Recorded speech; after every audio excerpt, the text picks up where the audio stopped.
Arrêtez de nous faire croire que dans DB, il y a plus de 20 transformations iconiques, car cela est absolument faux. Nous avons tous regardé Dragon Ball, nous avons tous regardé Dragon Ball Z, nous avons presque tous regardé GT, Daima, je lui pisse à la gueule, Super, certains fans ont regardé. De ce fait, arrêtez de faire croire à certains fans de consommateurs de manga ou d'anime qu'il y a plus de 20 transformations dites iconiques dans DB.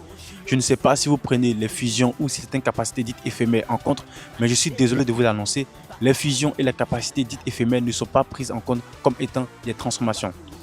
Alors, la toute première transformation qui est apparue dans l'œuvre originelle sera lors de la saga Pilaf avec la toute première transformation de l'Ozaru de Goku. On sait tous comment cela s'est passé, on sait tous comment il a massacré ses amis.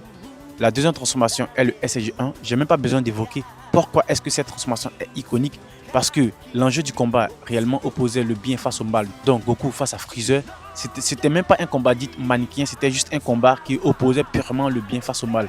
Les toutes premières introductions du Saiyan légendaire, au final, on constate que c'était Goku. Il y avait même des rumeurs qui disaient que Toriyama comptait arrêter son manga là, d'où la lettre Z. La troisième transformation dite iconique est le SSJ2. J'ai même pas besoin d'évoquer pourquoi est-ce que le SSJ2 reste iconique jusqu'à présent. Même à l'heure actuelle, il détrône plusieurs transformations. C17 qui parle à Gohan, prend soin de la nature, prend soin des animaux. Goku qui refusait de poursuivre l'entraînement dans la salle de l'esprit et du temps, tout en prétendant ne pas être en capacité de pouvoir battre Cell. Puis vint le SSJ3, le SSJ4 et pour clôturer l'Ultra Instinct. Alors, arrêtez de faire croire à certains fans de manga qu'il existe plus de 20 transformations iconiques dans DB. Ne prenez pas en compte les fusions ou les capacités dites éphémères telles que Majin Vegeta, car si toutes les transformations sont dites iconiques, alors rien n'est iconique.